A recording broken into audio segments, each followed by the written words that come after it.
So imagine you build a staff and everybody is in a role that's their unique ability. You have a unique ability team and everybody's fired up.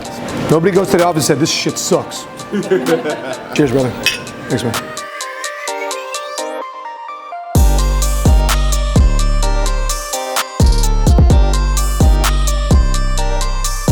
How much cash flow should we accumulate first before we hire a PSC? Right away. I mean, don't worry about the cash flow. I mean, how much of that admin work do you want to do?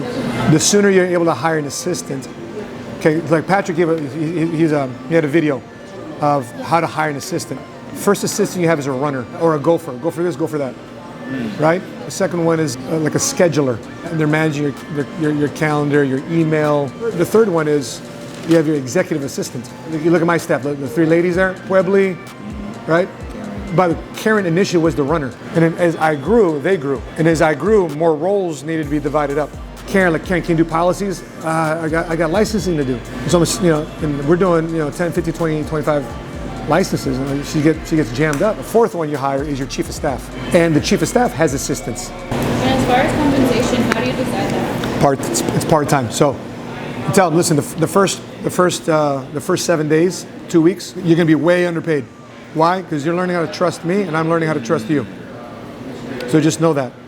Right? You're investing a little bit about your time, and I'm gonna invest a little bit of my money. If this works out in the first 7 days or 14 days, and you'll figure it out. One thing you gotta tell them, listen, I'm hiring you as my assistant. You're supposed to make my life easier. You're supposed to be resourceful. You're supposed to put out fires that I don't see. Why? Because you're anticipating. But you also want somebody there that's just not looking to punch in and punch out. But they want to own a position. And here's what I tell them. You prove yourself over a 30, 60, 90-day period. And here's your thing. Hire in twos. Yeah. So example, like Alex here, right? Alex is my staff. But I had a guy initially that didn't like the fact that I hired Alex. Hey man, show me your best work. He kept stepping up. The other guy said, you know what? Sends me a text, it's not for me. By the way, with Alex, I have a video guy. So I have Paul and I have Alex. So I'm always hiring in twos. Why? It's always good to have them competing. If you're hiring twos, one doesn't work out, you got one. Versus having to start from scratch. And you tell them, listen, if you do your job and you make my life easier, and you start and here's the things I expect to be accelerated. When guys get licensed, when my business gets placed, like your first role, like you don't want to be on the phone anymore with the insurance companies following up on your business.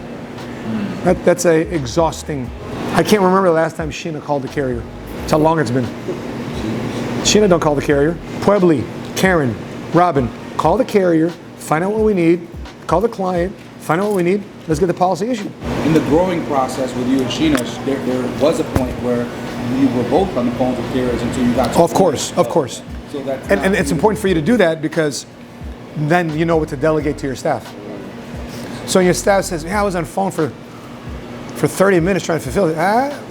If you know what you were doing, you wouldn't have been on the phone for 30 minutes. And so what your staff needs to do in your first couple weeks, as you're calling the carriers, they need to be hearing you. That's why I want to do phone zone. I keep my door wide open.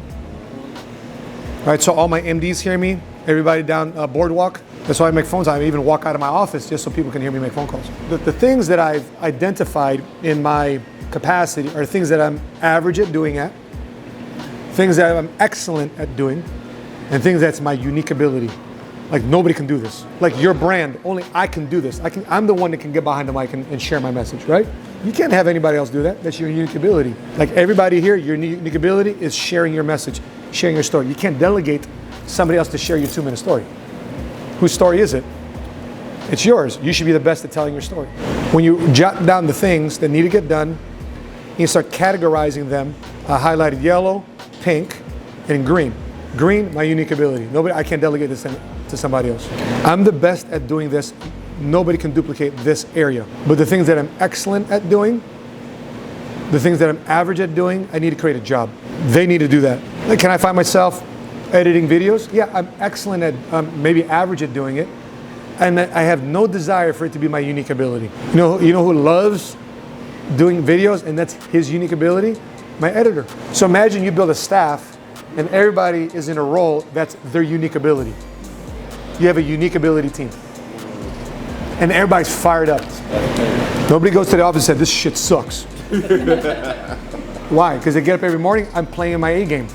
Because I am in my A game. This is what I'm not excellent at doing. This is what I have a unique ability in doing.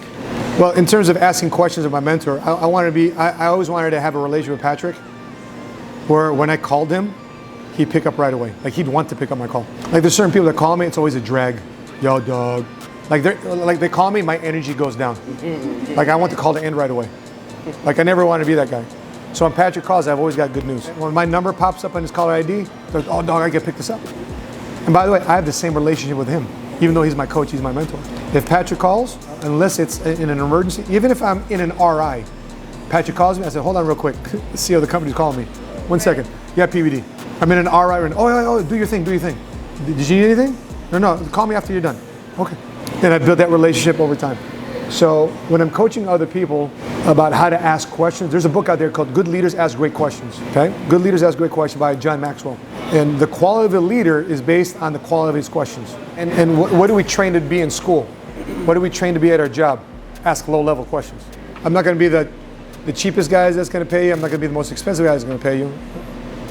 Right? And then in addition to that, you got to create incentives for them. Right? So if you do this above and beyond your job, you get a bonus. Like I'm working on a campaign with Alex. If you do this and you show that this system works, that you have this lead gen campaign, and it surpasses my expectations, because that's your unique ability, right? Then I'm gonna give you a bonus. The reason why I'm always gonna be annoying, because I'm always gonna be competitive. And people don't always want competitive people in their life.